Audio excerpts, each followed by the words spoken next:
Graças a Deus, louvado seja o nome do Senhor.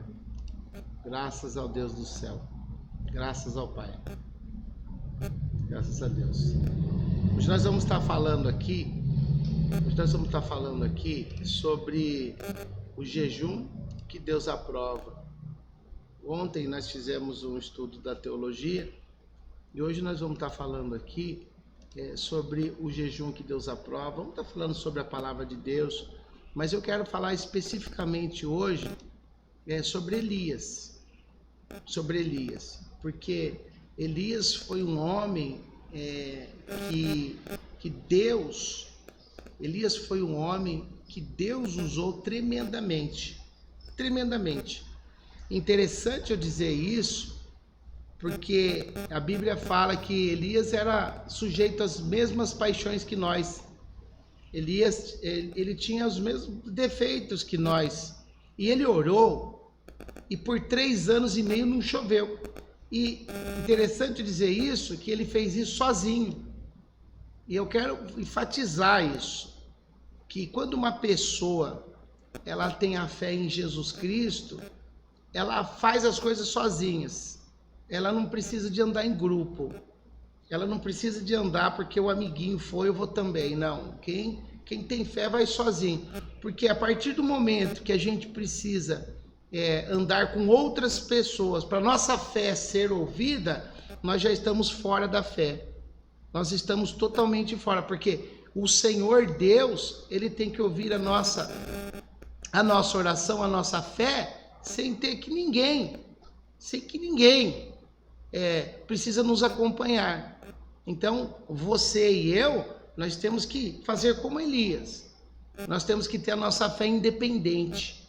Nós não podemos ser guiados por grupos religiosos, por política ou por outras coisas. Nós temos que ser guiados por Deus, porque essas coisas aí passam e Deus não passa. E no tempo de Jesus havia esse problema. O Senhor Jesus chamava os religiosos daquela época de hipócritas. O Senhor Jesus chamava os principais sacerdotes de hipócritas. Pessoas hipócritas, mentirosas, que só roubava o dinheiro do povo, que só tirava a lã do povo, que só roubava. Eles faziam comércio até mesmo no templo, na porta do templo. Jesus veio com chicote e chicoteou aquelas pessoas. Falou: seus ladrão, seus bandidos, quem falou para vocês vir na casa do meu pai fazer comércio? Vocês estão fazendo comércio na casa do meu pai. Vocês estão fazendo comércio, vocês estão interessados apenas em roubar o dinheiro dessas pessoas. E eles eram assim, tudo mancomunado com Pilatos.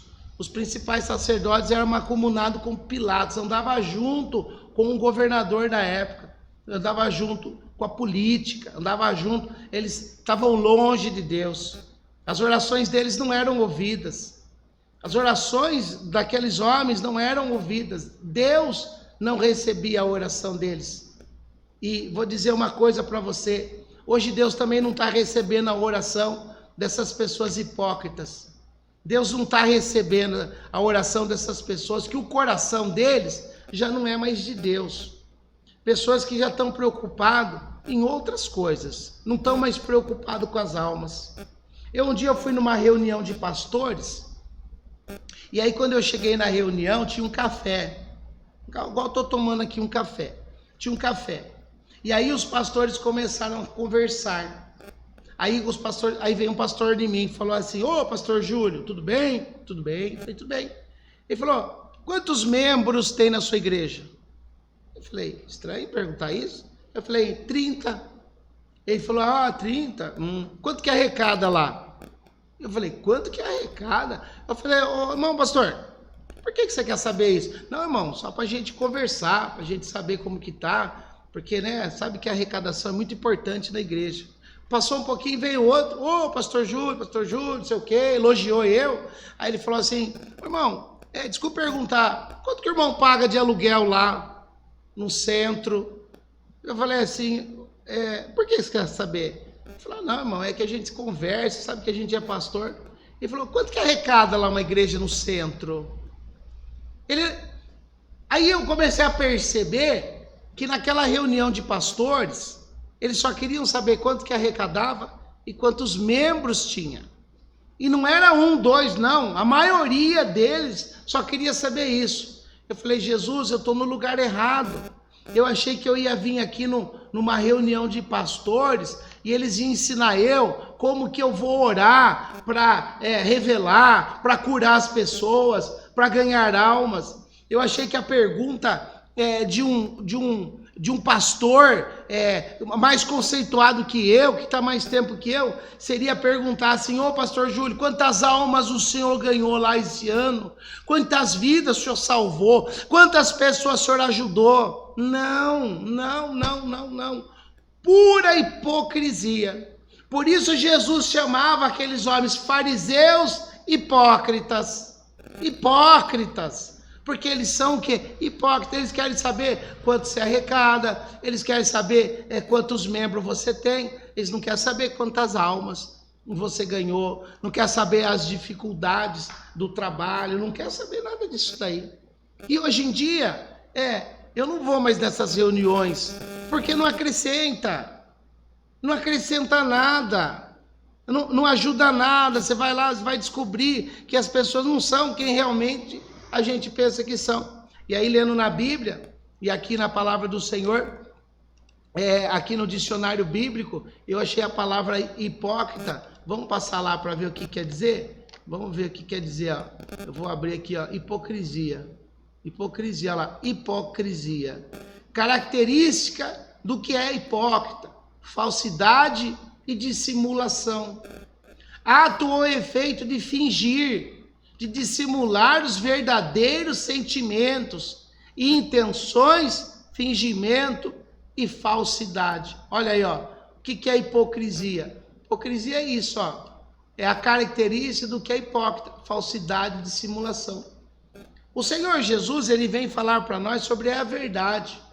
Ele diz que a verdade liberta. E quando você fala a verdade para alguém, ela se chateia, fica brava, fica triste. Porque as pessoas, elas também se deixam levar pela hipocrisia. Porque elas preferem ouvir um afago, ouvir uma palavra de elogio, do que ouvir a verdade. As pessoas, elas gostam de enganar-se a si mesmo, de enganar a si próprio. E aí as pessoas que são mal intencionadas, que são dissimuladas, elas vêm e fazem isso. Ó, é o ato ou efeito de fingir, de simular os verdadeiros sentimentos, intenções, fingimentos e falsidades. No tempo de Elias, o tisbita, nós vamos falar de Elias agora. No tempo de Elias, a hipocrisia estava muito grande. E aquele povo parou de servir o verdadeiro Deus para servir o Deus que os sacerdotes apresentavam a eles. No caso, eles chamavam profetas de Baal. E o rei também gostava de Baal. E a rainha também gostava de Baal. Então eles eram os profetas de Baal. Eles profetizavam aquilo que o povo queria ouvir, de um Deus que não existia, um Deus inventado. Não era o Deus da Bíblia, era um Deus inventado, mas eles falavam que era o Deus verdadeiro, eles acreditavam nisso. E Elias foi contra eles, e todo mundo queria prender e matar Elias. Elias virou um pária, todo mundo queria prender e matar, mas Deus estava com Elias. E Deus estando com Elias, os milagres e as maravilhas de Deus começaram a acontecer. E o primeiro milagre que Deus usou Elias para fazer foi de não chover mais. Não choveu, e por causa da falta de chuva veio também uma fome, uma crise financeira, e o povo começou a sofrer. Por quê? Porque não chovia. É parecido com os tempos de hoje, que nós estamos vendo a idolatria, a mentira, a falsidade tomando conta de ministérios, de igrejas, de pastores, de líderes que só querem aparecer na televisão e arrecadar o dinheiro das pessoas. E aí eles também querem usar as pessoas como massa de manobra política. usar as pessoas na política. Eles querem usar o povo. Quer dizer, como eles não têm mais fé neles mesmos, de jejuar eles mesmos, dele ir lá e fazer o jejum, eles falam, faz jejum o povo, faz vocês o jejum, na esperança que ache um santo, que ache um coitadinho aí, que tem um coração limpo diante de Deus, e Deus aceite o jejum. Mas só que isso não vai acontecer, porque Jesus, quando quis jejuar, ele foi sozinho lá e jejuou 40 dias, sabe para quê? Para enfrentar o diabo, porque ele falava que o reino dele não era aqui nessa terra, o reino dele era no céu. Há a diferença do povo cristão hoje que quer formar um reino na terra. O povo cristão não está guardando tesouro no céu. O povo cristão não está guardando tesouro para ir morar no céu. Estão querendo viver uma vida boa nesta terra. Estão querendo viver uma vida boa. Esses dias eu escutei falar assim, que um irmão que quer ser candidato aí à política, ele falou assim, olha, se eu ganhar o salário lá, eu vou poder ajudar melhor minha família. Quer dizer, ele não está nem interessado em ajudar o povo, está interessado em ganhar o salário. Mesma coisa, tantos aí ministérios, tantas pessoas que são candidatos e são vereadores, são prefeitos, e aí o povo está recebendo o que desses irmãos que são crentes? Eles falam, nós estamos lá para defender vocês. Mas não é verdade, eles estão lá para eles serem defendidos, para eles terem salário, ter assessoria, ter as coisas para ele.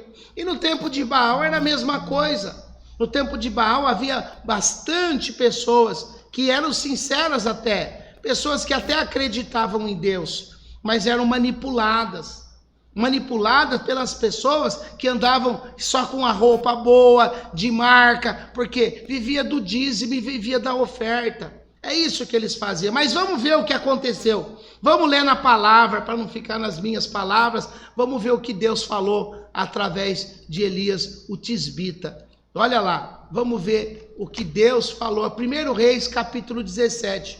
Então, Elias, o tisbita, dos moradores de Gileade, disse a Acabe, vive o Senhor Deus de Israel, perante cuja face estou, que nesses dias nem orvalho e nem chuva haverá, senão segundo a minha palavra. Olha, Elias foi lá e profetizou. Então, Elias, o tisbita, dos moradores de Gileade, disse a Acabe, ele disse, vive o Senhor Deus de Israel, vive o Senhor Deus de Israel, perante cuja face estou, que nesses dias nem orvalho nem chuva haverá, senão segundo a minha palavra. Olha só que coisa tremenda. Elias, sozinho, olha só o que eu vou falar, Elias sozinho, só ele, sozinho, ele orou e falou, não vai chover, não vai nem ter orvalho na madrugada, sozinho. Aí eu falo para vocês, por que precisa juntar um monte de gente para fazer uma coisa? Faz sozinho, irmão, faz sozinho. Aí eu vou fazer um jejum, preciso de todo mundo jejuar comigo. Precisa todo mundo. Ah, mas Josafá fez. Josafá vivia num outro modelo, que era o modelo teocrático. Eles não tinham constituição, a constituição deles era a Bíblia. O povo todo servia a Deus. O povo todo servia a Deus. Então eles eram obrigados. Ah, mas Jonas foi lá em Nínive, mas Deus falou que ia destruir a terra. E eles tinham vários deuses. Eles falaram, peraí, se esse Deus aí que é forte, que cuspiu esse rapaz da boca de um peixe, falou que vai destruir a terra, aí o rei falou, vamos fazer um jejum todo mundo. E aí Deus mudou a situação. Porque Saul também mandou fazer um jejum. Só que Saul estava desobediente a Deus. Saul desobedecia a Deus. Saul não obedecia a Deus. E ele mandou fazer um jejum. E ele disse assim, ao invés de Saul esperar Deus, falar com ele, ele não esperava. Ele tomou a frente de Deus. E ele era o rei. O serviço dele era reinar. O serviço dele era governar o povo, ver quem precisava de ajuda, ver a escola para o povo, ver a saúde, olhar a educação. Mas o que ele fez? Ele quis também ministrar. Saul, ele perdeu a bênção dele, porque ele quis fazer aquilo que não era para ele fazer. Ele quis fazer aquilo que era do profeta fazer, que era do homem de Deus fazer. E ali onde foi o erro dele, e ali ele perdeu tudo. Então, o Saul, ele também quis fazer e ministrar as coisas de Deus.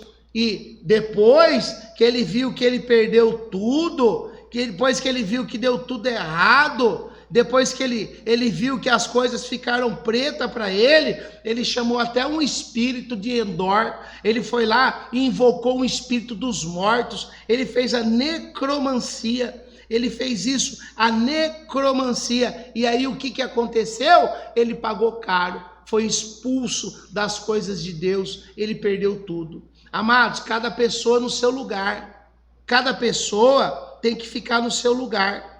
Cada pessoa, se você é uma coisa, se você é de Deus, cada pessoa no seu lugar, você entendeu? Saul, ele cometeu um grande erro. Vamos ler aqui na palavra, 1 Samuel, capítulo 14, versículo 24. Deixa eu colocar aqui Samuel 14, no verso 24. Vamos ver se é isso mesmo que a palavra de Deus está falando. E vamos ver o que aconteceu aqui. Deixa eu transferir para você acompanhar eu com a palavra de Deus aqui. Vamos lá. Isso, vamos lá. Vamos ver o que a palavra diz. Olha lá. Estavam os homens de Israel já exaustos naquele dia, porquanto Saul conjurou o povo, dizendo: maldito o homem que comer pão até a tarde, antes que me vingue dos meus inimigos. Por isso o povo se absteve de provar o pão. Aqui Saul, ele que não era o profeta, ele não era pastor, não era nada, ele era o rei. Ele tomou a frente dos homens de Deus e falou: olha, vamos fazer um jejum. E esse jejum aí é porque eu tenho inimigo. Esse jejum é porque eu não estou conseguindo governar. Esse jejum é porque eu não estou conseguindo vencer a guerra. E ele disse: maldito o homem que comer pão até de tarde, até que eu me vingue dos meus inimigos. Olha só para que ele fazia jejum, para vencer os inimigos. O jejum dele era para vencer guerra. O jejum dele era para fazer coisas políticas. Olha só, ele disse: antes que eu me vingue dos meus inimigos. Teve consequência o que ele fez. Teve consequência o que ele fez. Primeiro, tomar o lugar das pessoas de Deus, que Deus chamou as pessoas de Deus para falar das coisas de Deus. Ele primeiro fez isso. E outra coisa, ele pagou muito caro o que ele fez. Saul pagou caro. Saul, ele não conseguiu, ele perdeu a salvação. Deus não falava com ele. Ele queria falar com Deus, mas Deus não falava com ele. Deus não quis saber mais de Saul. E sabe o que aconteceu? Saul perdeu o reinado. Saul perdeu o reinado. De tantas vezes que ele quis tomar a frente de Deus, que ele brincou com Deus, que ele ficou fazendo pilheira, palhaçada, brincadeira com as coisas de Deus. Deus tirou o reinado de Saul. Foi o que Deus fez, ele tirou o reinado de Saul. Por quê? Porque ele quis tomar o que? A frente de Deus. É isso que Deus faz, igreja. É isso que Deus faz. Deus não se deixa escarnecer. Tudo que o homem semear, certamente ele ceifará. E principalmente quando as pessoas querem enganar a Deus. Olha aqui nessa foto que está aparecendo aqui na imagem. Tinha 400, mais 450 profetas de Baal. E Elias estava sozinho. E Elias falou: então vamos ver quem que é Deus. E ali Elias falou assim: vamos fazer um altar, vamos colocar a madeira, vamos colocar o fogo, vamos colocar a madeira, vamos colocar o bezerro cortadinho em pedaços e vamos orar. O Deus que mandar o fogo do céu, esse vai ser Deus. E ali eles fizeram então isso. Ele falou: vocês são bastante, eu sou sozinho. Vamos fazer uma coisa? faz vocês primeiro. Vai vocês primeiro e ora ao seu Deus. E depois eu vou orar para o meu Deus. Foi o que o profeta Elias fez. E ali, os profetas de Baal começaram a gritar, começaram a clamar a Deus, começaram a falar tantas coisas na esperança que Deus ouvisse eles. E Elias ficou esperando. Elias ficou esperando até que eles terminassem. Mas eles não só oraram, eles oraram, eles se cortaram com facas, eles fizeram tantas coisas, mas mesmo assim, não aconteceu nada. Sabe por que não aconteceu nada, irmão? Porque existe o jeito certo de fazer as coisas de Deus. Existe o jeito certo e o jeito errado, sabe? Não adianta a gente querer mostrar para os irmãos aqui que nós somos de Deus e querer que aconteça o poder sobrenatural. Não adianta a gente querer que a gente faça assim, olha, eu vou jejuar e Deus não vai fazer. Não vai fazer, porque não é bíblico. Não é bíblico. Jesus não trabalha assim. Ele não trabalha dessa maneira. Jesus, ele tem o jeito certo de trabalhar. Não é de qualquer jeito. Não é de qualquer maneira. Deus não ouve o pecador. Deus ama o pecador, mas ele odeia o pecado. Sabe? Deus não trabalha em cima de ódio. Deus não trabalha em cima de mentira. O pai da mentira é o diabo. Tem gente que conta mentira o dia inteiro. O dia inteiro contando fake news é mentira também. Fica postando mentiras o dia inteiro. E quer que Deus ouça, Deus não vai ouvir, porque Deus não trabalha assim. Deus não é assim que ele trabalha. Olha que está escrito em Isaías 58. Todavia me procuram cada dia e tomam prazer nos meus caminhos, como um povo que pratica justiça e não deixa o direito de Deus. E perguntam pelos direitos da justiça, tem prazer em chegar a Deus. Ele está dizendo, mas ele está fazendo uma ironia, porque ele fala, dizendo, por que nós jejuamos e tu não atentas para isso? Por que afligimos as nossas almas e tu não sabes? Eis que no dia em que jejuais, achai o vosso próprio contentamento e requereis todo o vosso trabalho. Ele está falando para o povo, vocês estão jejuando para mostrar para vocês mesmo que vocês fizeram, mas não é o jejum para mim que vocês estão fazendo. Ele diz assim, eis que para contendas e debates jejuais. E jejuam também para ferir com punho iníquo, para matar. E não jejueis como hoje, para fazer ouvir a sua voz no alto. Seria este o jejum que eu escolheria? Que o homem aflige a sua alma, que incline a sua cabeça como um junco e estenda debaixo de si saco e cinza? Chamarias tu a isto jejum aprazível ao Senhor? Chamaria tu isto jejum aprazível ao Senhor? Porventura, não é esse jejum que eu escolhi. Olha o que Deus está falando. Não é esse jejum que eu estou escolhendo. Jejum para vocês ficar brigando, para mostrar que é mais forte, para mostrar que é de Deus, para mostrar isso, para mostrar que você pode, para fazer debate, para dizer, olha, eu estou jejuando pelo meu país, olha, eu estou jejuando por isso, por aquilo, para arrumar briga, para arrumar confusão. É esse o jejum que Deus escolheu? O próprio Senhor está falando, sabe por quê? Porque o povo já fazia isso antigamente, amado. Você está começando agora na igreja, mas a Bíblia já existe há mais de 3.000 anos, irmão. A Bíblia tem 1.600 anos de história, faz a conta comigo. 1.600 anos de história, tem 100 anos no tempo de Jesus e 1.500 anos para trás. Já tem Bíblia escrita. Você está começando agora. Fazer jejum para contenda e debate. Fazer jejum para impor o seu pensamento. Esse jejum Deus não aceita. Mas tem um jejum que Deus aceita. Fala, minha filha Priscila. Tá indo tudo bem aqui, Priscila? Olha o jejum que Deus aceita, Priscila. Seria esse o jejum que eu escolheria? Opa, porventura, não é esse o jejum que eu escolhi? Olha o jejum que Deus escolheu. Que solte as ligaduras da impiedade.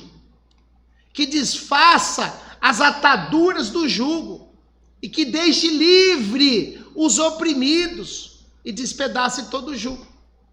Porventura não é também que reparta o teu pão com o faminto?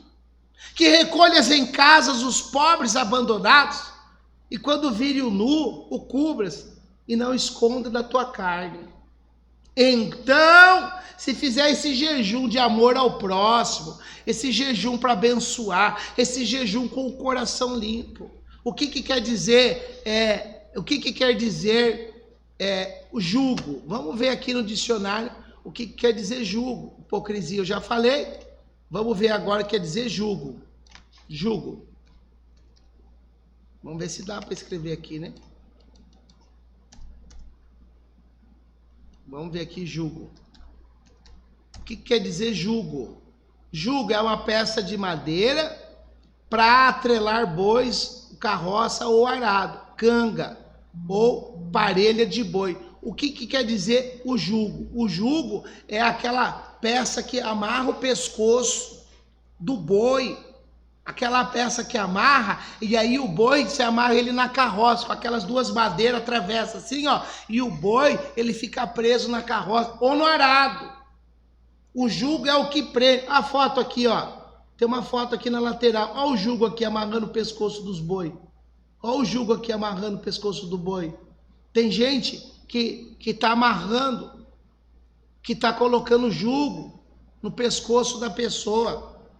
Se você quer ver romper a luz de Deus, se você quer ver a cura, ó, se você quer ver, então, romperá a tua luz como a alva e a tua cura apressadamente brotará. Se você quer ver a cura, gente, não tenta enganar o povo, enganar Deus, isso não funciona. Priscila, isso não funciona. Porque quando a pessoa é de Deus, ela sozinha, ela ora, Deus já faz. Olha aqui, a Bíblia diz que Elias, ele disse assim para o rei, ele disse: agora convoque todo o povo para encontrarem comigo no Carmelo. Traga os 450 profetas de Baal e os 400 profetas de Aserá. Era 850 profetas que comem na mesa de Jezabel. Ele falou assim que os profetas estavam comendo na mesa de Jezabel. Amados, tem muita gente comendo na mão da política hoje. Tem muita gente comendo nessa mão. Tem muita gente vivendo disso daí, recebendo dinheiro, recebendo coisas por fora, recebendo dinheiro para suas televisões, recebendo dinheiro para suas rádios, recebendo dinheiro para os seus partidos, recebendo coisas. E ele falou: os que comem na tua mesa. E ali Elias dirigiu-se ao povo e disse: até quando cocheareis entre duas opiniões? Se o Senhor é Deus, segui. Mas se Baal é Deus, segui Baal. Amados, nós vamos deixar de seguir Deus para ficar idolatrando homens, para ficar idolatrando pessoas. Nós vamos deixar de seguir Deus para idolatrar pessoas. Você vai perder sua salvação, irmão. Ô irmã, você vai perder a sua salvação. Fica andando atrás de homem, fica atrás de Deus. Fica atrás do Senhor Deus, obedece a Deus, sai desse negócio da política aí, isso aí vai acabar com você, vai perder a sua salvação. Sai do celular um pouco, larga um pouco esse negócio de Instagram, Facebook, vai viver a sua vida na terra aqui, vai ler a palavra de Deus, vai buscar para Deus falar com você. Para de ficar andando em bando, para de ficar andando atrás dos outros, anda atrás de Deus. O Senhor é o teu pastor, anda atrás de Deus, é melhor. Ele disse: Elias, eu sou o único que restou dos profetas do Senhor, mas Baal tem 450 profetas. Elias estava sozinho contra todos aqueles profetas. Porque aqueles profetas eram todos corrompidos. Aqueles profetas eram corrompidos. Eram pessoas maldosas, eram pessoas hipócritas. Era a pessoa que punha o jugo no povo, que obrigava o povo a fazer tudo aquilo para eles viverem uma vida boa e regalada. Obrigava o povo a cumprir penas duras, a sofrer coisas difíceis. O povo andava longe a pé para ir servir a Deus. Quando chegava no templo, eles não recebiam a oferta do povo. O povo tinha que vender as coisas deles para poder comprar a ovelha que era vendida no templo. A ovelha deles não servia. Aí eles tinham que comprar a ovelha no templo. Aí eles tinham que trocar o dinheiro no cambista. O cambista cobrava os juros. Aí os juros que era cobrado deles, aí eles compravam a oferta. Aí o sacerdote recebia a oferta. Mas sabe quem era o dono dos pastos, onde guardava as ovelhas? Era do sacerdote. Sabe quem que ganhava a porcentagem dos cambistas? O sacerdote. Sabe quem que fazia aquelas leis? O sacerdote, para oprimir o povo, para tirar dinheiro do povo. Um dia Jesus veio com chicote e chicoteou todo mundo lá e falou assim: por que vocês estão fazendo comércio na casa do meu pai? Deixa o povo sacrificar, deixa o povo orar à vontade, deixa o povo servir a Deus, deixa o povo em liberdade, deixa o povo ser livre para buscar o Senhor. Amados, e o diabo está fazendo laço para pegar a igreja. Nós estamos nos finais dos tempos e o Senhor disse assim, que se aquele tempo não fosse diminuído, até os escolhidos iam ser enganados. Eu vou pegar esse versículo, porque o povo de Deus está sendo enganado. Vocês estão sendo enganados, indo atrás da multidão, indo atrás da maioria está indo. Amado, nunca foi assim. A maioria mandou crucificar Jesus. A maioria tinha 88 sacerdotes. Só José de Arimateia e Nicodemos foi atrás de Jesus. Os outros 86 mandou crucificar. Irmão, não vai atrás da maioria. A maioria é cega. Está seguindo um cego, guiando outro cego. Não vai atrás de aparência. Fica na Bíblia. Fica na coisa simples do Evangelho. Não vai atrás dessas pessoas. Irmão, eu faço campanha de oração aqui na igreja. Eu sei quantas pessoas vêm orar aqui. Eu sei quantas pessoas vêm orar. Eu faço campanha de jejum. Eu sei quantos faz jejum. Eu faço campanha no monte. Eu sei quantos vão no monte. Eu faço aula de teologia. Eu sei quantos vêm na aula. Eu sei, irmãos. E a gente percebe que não é para bastante gente, não. É para pouca pessoa. Jesus, ele falou assim para aqueles homens. Se não fosse abreviado o tempo, até os escolhidos seriam perdidos. Até os escolhidos, se não fossem abreviados. Acho que é livro de Mateus, olha lá. Mateus capítulo 24, no verso 22. Vamos ler essa palavra aqui, para mim já ir para o final da mensagem. O final dessa mensagem maravilhosa. Olha só, Jesus diz aqui, ó. E se aqueles dias não fossem abreviados, nenhuma carne se salvaria por conta dos eleitos. Deixa eu pegar uma versão renovada aqui, nos dias de hoje, para ficar mais fácil da gente entender. Olha só, o Senhor está dizendo, e se aquele dia não fossem abreviado, nenhuma vida se salvaria, mas por causa dos eleitos, aqueles dias serão abreviados. Está chegando sobre nós os dias do engano, os dias de Satanás, os dias da mentira. E o diabo vem com grande poder, se transformando até em anjo de luz. Cuidado, porque o diabo está se transformando em anjo de luz. Lucifer, anjo de luz. Ele vem com aparência de coisa boa, mas não é coisa boa, não. Não é coisa boa. Tem líderes da igreja que estão lá em cima, que já estão corrompidos já há muito tempo, que há muito tempo Deus não ouve a oração dessas pessoas.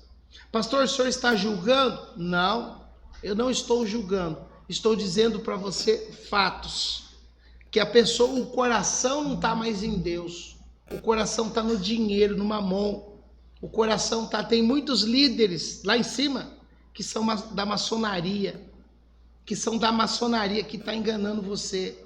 Você dá o dízimo para a maçonaria, está indo para lá. Estão lá em cima, Dá a mão para o presidente da república. Vai lá em cima, eles estão lá no alto, fazendo o povo massa de manobra, pegando os coitadinhos aqui, ó, embaixo, que não sabe ler nem escrever direito, que mora em 1, 2 cômodos sem reboque, que está vivendo uma vida miserável, desgraçada, que está vivendo, passando necessidade de tudo, que não tem uma roupa para vestir, que está com o filho na droga, que está com o esposo no bar, que está com o filho na cadeia, que está com a filha na cadeia, que está vivendo uma vida tudo de ruim. E eles ficam enganando, prometendo, vai melhorar, vai melhorar, vai melhorar, vai melhorar, vai melhorar, e nunca melhora. E aí quando eles falam que não melhora, eles falam, é porque não chegou o tempo de Deus. Enquanto isso o tempo vai passando, e você fica preocupado com as coisas terrenas. E Jesus falou para guardar o tesouro no céu. Jesus não falou para guardar tesouro na terra. Jesus falou, guarde o seu tesouro no céu. Você não sabe o dia e nem a hora que o Senhor há de voltar. A gente não sabe o momento. Fica aí brigando por causa de política. Jesus vai vir, você vai ficar. Jesus fala assim, você ficou mais tempo atrás da política do que de mim. Você não ajudou os pobres, você não ajudou as viúvas, você não visitou os presos, não visitou os enfermos, não deu comida para quem precisava. Você não me buscava, você buscava a sua própria vontade. Você queria pôr um sapato bonito, a roupa mais cara, terno de 3, de 4, de 5 mil reais, para poder mostrar para os outros que você era abençoado, e o seu coração estava podre, porque você nunca orou e nunca foi sincero comigo, diz o Senhor, porque você fazia as coisas, porque você era um hipócrita, e aqui hipócrita não vai entrar. Então, a gente está sendo enganado. As pessoas não estão pedindo um dom que Deus deu, que chama discernimento do Espírito, para você discernir.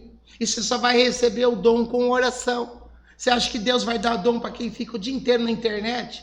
Ou Deus vai dar o dom para quem fica o dia inteiro no monte?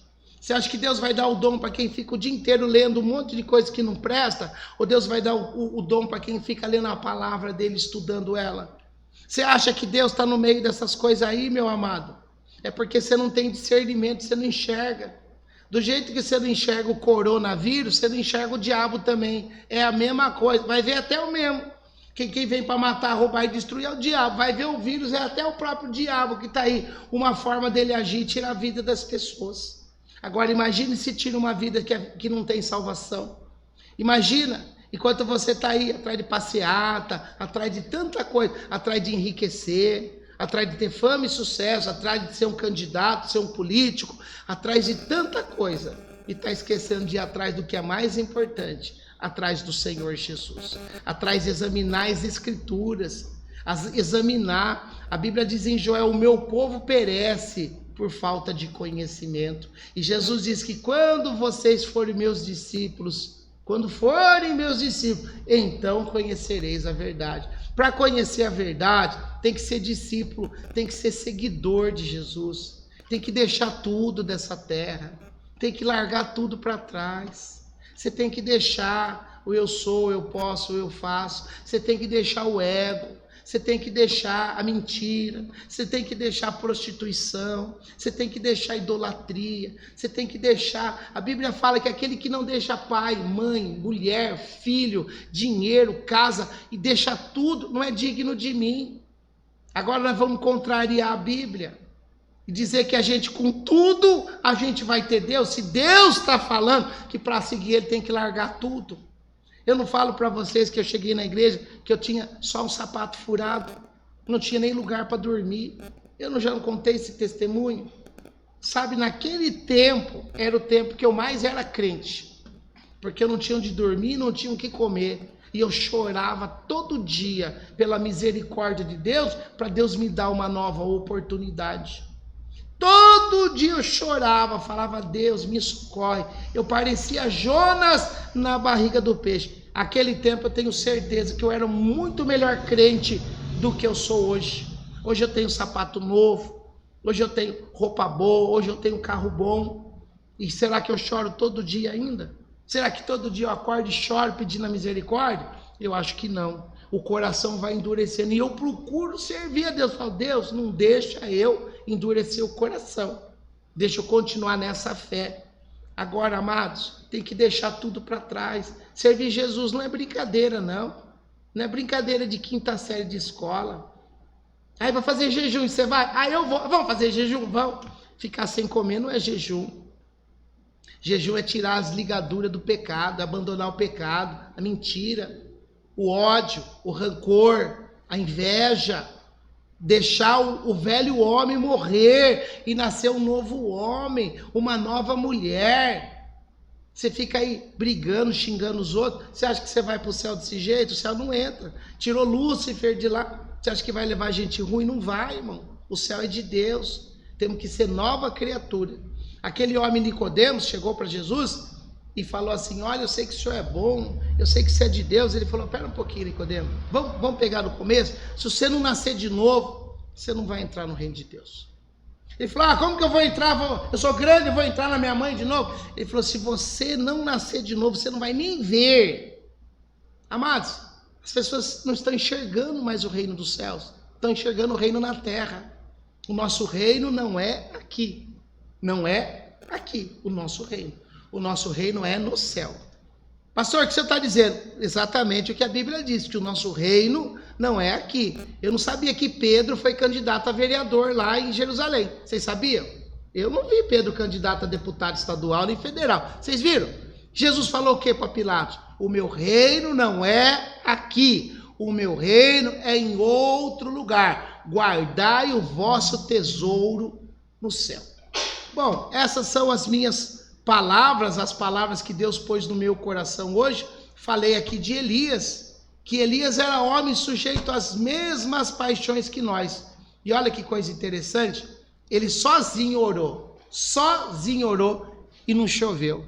E depois ele sozinho orou e choveu. E depois o que aconteceu? Ele sozinho orou, caiu fogo do céu. Amados, vamos copiar Elias. Jesus, quando estava com o povo, ele dispensava a multidão e ia no monte orar. Ele ia sozinho. Andar em bando não quer dizer que a gente tem mais força com Deus. Nenhum lugar da Bíblia diz isso.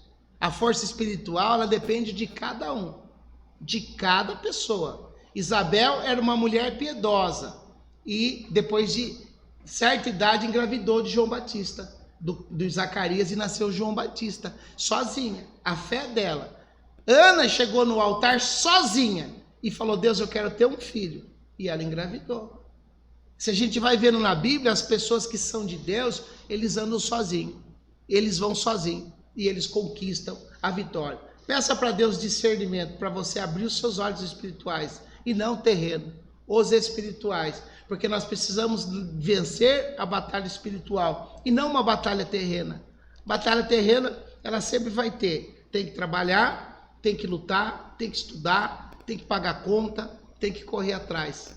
A igreja podia estar muito melhor do que está hoje. Vocês sabiam que quando só tinha a igreja católica, a igreja tinha muitos membros, eles começaram a construir bastante templos gigantes.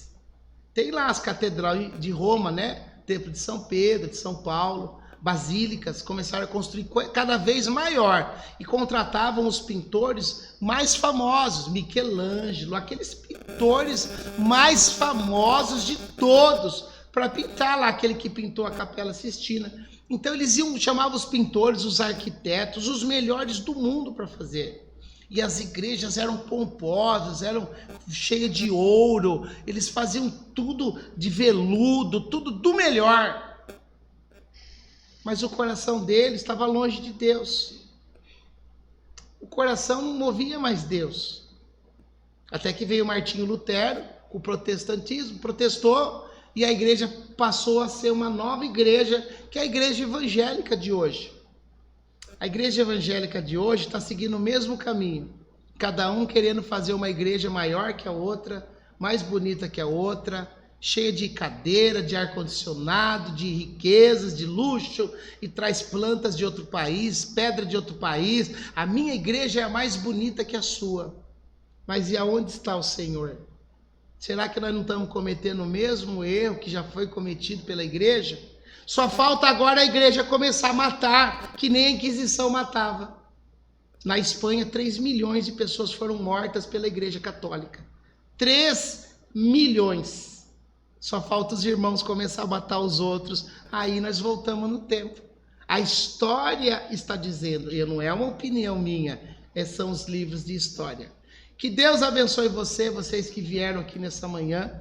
Espero que as palavras possam ajudar a gente a crescer no conhecimento do Senhor, que o Senhor Deus possa vir com o teu poder, abrir os olhos do povo e que não deixe os escolhidos dele serem enganados, que Satanás se transformava em anjo de luz para enganar. Lúcifer, ele vinha brilhante, ele vinha com aquela luz, com brilho, enganou 1/3 dos anjos. De cada 3 anjos, 1 ele enganou. E fez eles cair do céu. Depois ele veio na terra, só tinha Adão e Eva. Mas uma pessoa ele enganou. Agora ele engana metade, né? E a outra metade enganou a outra. Enganou 100% dos homens. Ele é o pai da mentira. O pai da mentira. Fake news é mentira. E quem propaga mentira não pode ser de Deus. Só pode ser de um pai, que é o diabo.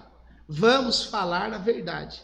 A Bíblia diz que uma das armaduras de Deus é o cinturão da verdade. Que a gente tem que vestir um cinto de verdade. O capacete da salvação, a couraça da justiça, o cinturão da verdade.